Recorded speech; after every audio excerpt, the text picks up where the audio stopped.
there was no power. There was bound to be a generator somewhere at the logging site.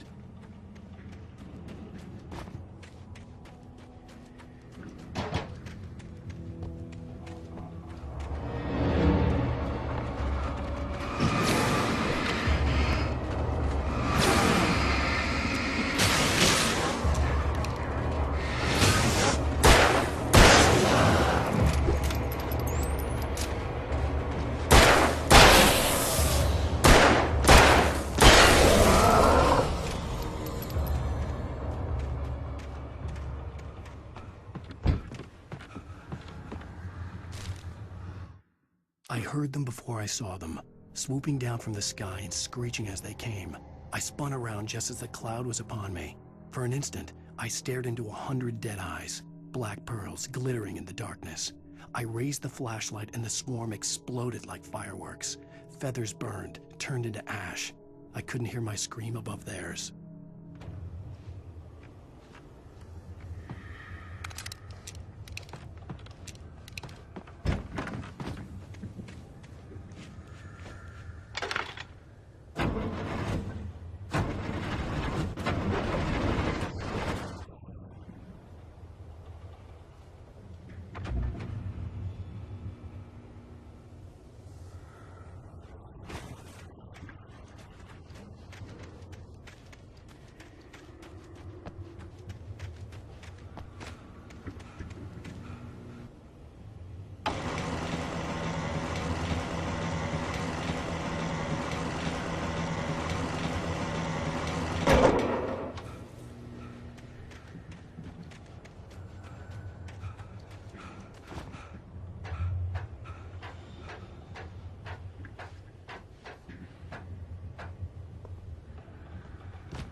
Well, I was just outside for a breath of fresh air, and what a night. I know most of you are probably in your beds by now, but if you're still up and around, take a moment. Step outside for a spell and breathe in deep. The weather is absolutely still. The sky is crystal clear. It's like the forest is quietly breathing along with you. As you listeners know, I'm a night owl, and it's on nights like this I wish I wasn't cooped up in the studio. Makes an old man like me wish I could just roam wild. But here I am, and who'd keep you company all night long if I weren't? It looks like I'm not the only one staying up late. Caller, you're on the air. Hey, Pat, it's Maurice Horton. Hello, Maurice. What are you up to? Well, I was just taking Toby on his walkies. Oh, isn't it beautiful out there? Sure, but Pat, the reason I called is that Toby heard something rustling in the undergrowth and took off after it, and I couldn't find him. Probably a rabbit. Sure. Toby loves rabbits. Well, sure. Anyway, I figured that, if anyone runs into Toby, they could grab him. My number's on his collar. And Toby's a friendly dog? Oh, Toby loves people. Usually he comes back, but we were pretty far from home, and it sounds like he went pretty wild there. Great dog, but he's just too dumb for his own good. Well, Maurice, it's out there now. Hope Toby comes home soon. Yeah, thanks, Pat. You have a good night now.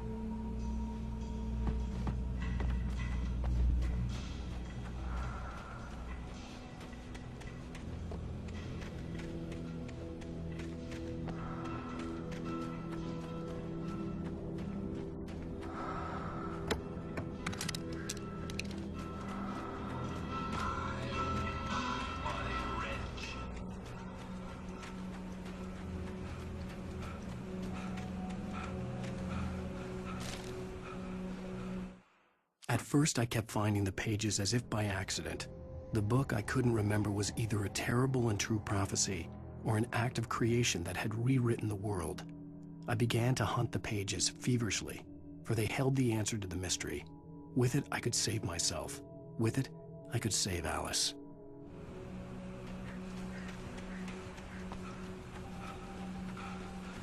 The gas station was closer now, its light welcoming in the darkness. Paul makes the best dogs in the state. Belly Burster is the best with no contest. Monster Dog is second best. The famous dog is...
I stepped into the gas station's garage. It was dark and quiet.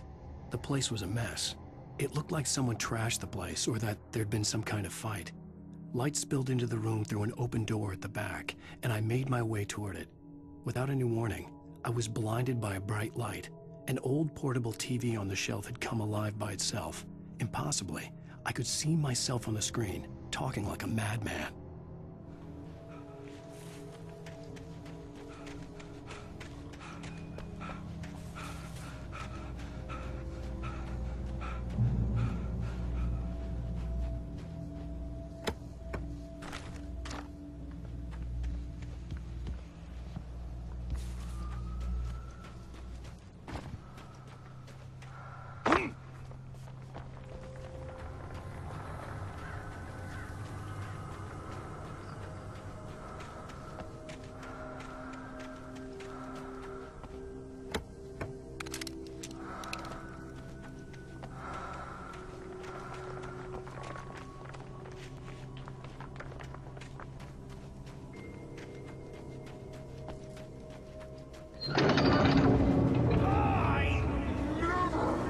Salad, though. A man like me needs a hefty meal.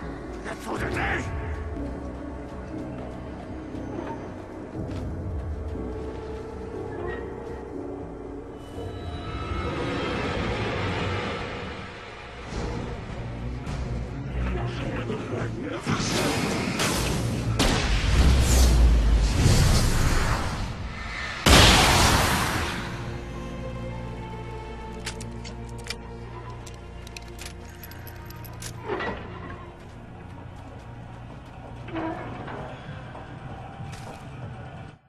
The cabin on Cauldron Lake?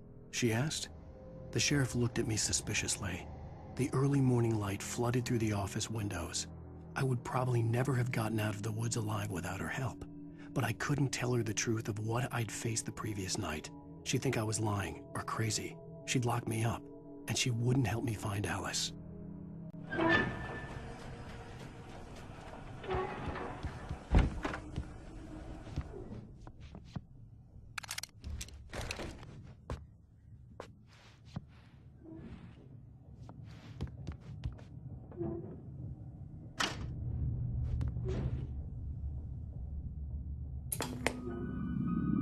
Science. It bestows immortality on those who advance it to elevate all of mankind. Newton, Einstein, Sagan, princes among men. But the price for such a legacy is steep indeed. Springs. Tonight's episode, a quantum suicide. If our lives are already written, it would take a courageous man to change the script. Having called a press conference, Dr. Barclay Colvin is about to demonstrate that very courage. Ladies and gentlemen of the press, I am Dr. Barclay Colvin, and I'm glad so many of you could join me here at the Moorcock Institute.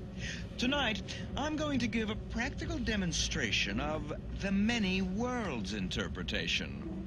As you can see, this is a loaded 9mm pistol. It shall be part of a thought experiment. And now, a real experiment, known as a quantum suicide. Did he say suicide? Is that a real gun? He's kidding, right? Please, stay calm. There is no risk. Observe what occurs when I place the weapon against my own forehead. Now, you might think this round is merely a dud. Not so. Observe the flower pot. And yet, I myself cannot be harmed with this gun. With each pull of the trigger, 2 new realities branch off.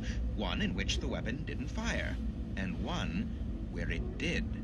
With my machine here, I have ensured that this reality is always the former. I have bestowed upon myself quantum immortality. Under no circumstances can this gun kill me. So wait. What you're saying is that every time you pull the trigger, in another reality, you die? Yes, of course, but that's completely trivial. There's an infinite number of things that could happen at any moment, and they always do happen somewhere. The point is, this one thing did not happen here. You're insane, Colvin. Insane? Insane? Hey, was this thing supposed to be plugged in? I stumbled on it. You fools! Gaze upon quantum immortality.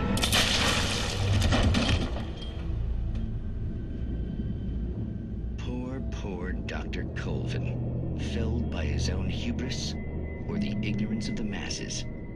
Perhaps he should have left the crate unopened, the decaying atom unobserved. Curiosity often kills the cat. In Night Springs.